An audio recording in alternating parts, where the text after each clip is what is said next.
This is a Squiz podcast. We're your shortcut to being informed. Squiz Kids! It's your daily news fix. Fun, free, fresh. Good morning and welcome to Squiz Kids Today, your fresh take on what's happening in the world around you. I'm Bryce Corbett. It's Wednesday, November 10. In Squiz Kids Today, electric cars speed our way. Bald eagles get a bad rap. Dylan Alcott says it's time, and the mystery of Mount Isa's roo on a roof. That's what's making news, kids style. The lowdown. Visits to the petrol station could soon be a thing of the past, after the electric car revolution took another step forward yesterday with the announcement that thousands of new charging stations for electric vehicles will be built around the country. What's an electric car? Most of the cars on our roads today use petrol or diesel as fuel, but as you might know, emissions from petrol or diesel cars are one of the causes of global warming. Electric cars, as their name suggests, are powered by electricity, and they don't emit the same greenhouse gases. With the Glasgow Climate Summit still happening in Scotland this week, the world's attention is on how we reduce greenhouse gases in our atmosphere.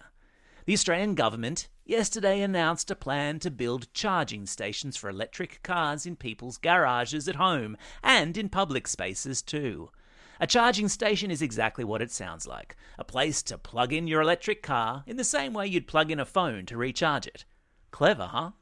The move is on around the world to gradually replace petrol cars with electric cars. You've probably heard about Tesla, the company that makes electric vehicles, and you might also have heard of a car company called Jaguar, which has promised to only make electric cars by the year 2025. And in the United States, the president there, Joe Biden, has set a target that half of all cars sold in the US by 2030 be electric vehicles. The future, my friends, is electric, quite literally.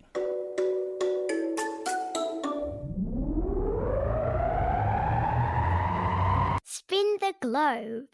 Each day, we give the world globe a spin and find a news story from wherever it stops. And today, we've landed in Minnesota in the United States.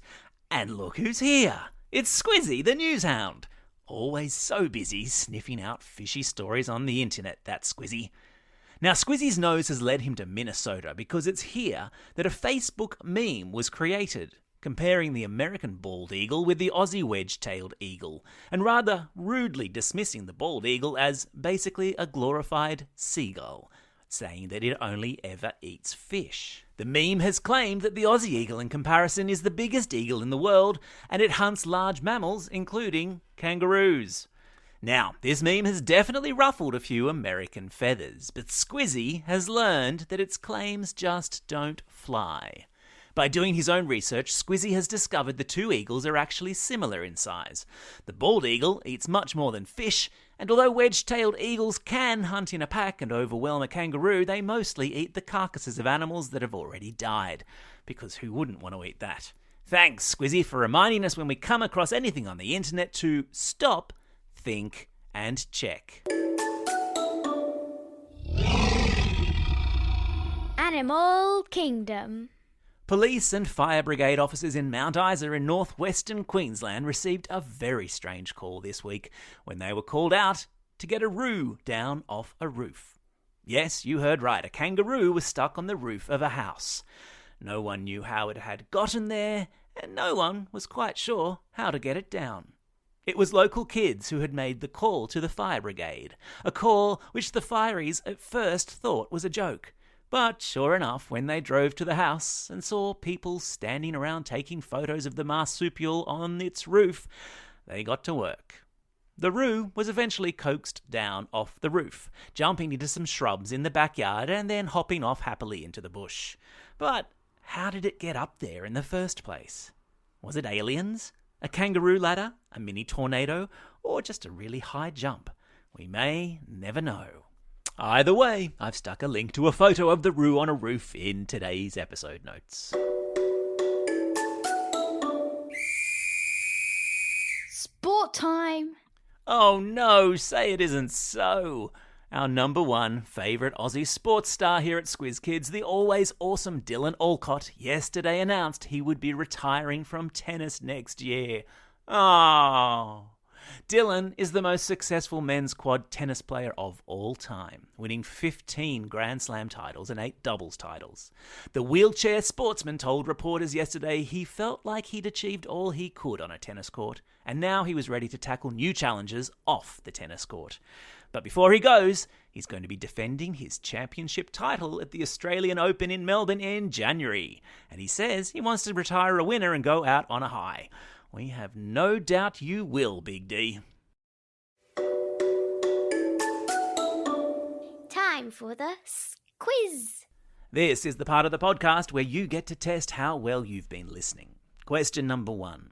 What's the name of the town in northwestern Queensland where a roo was rescued from a roof? That's right, it's Mount Isa. Question number 2. Name the Aussie tennis star who's decided to hang up his racket. You got it, it's Dylan Alcott. Question number 3. What's the name of the majestic bird in America who's been compared unfavourably online to the Aussie wedge-tailed eagle? Yeah, it's the bald eagle.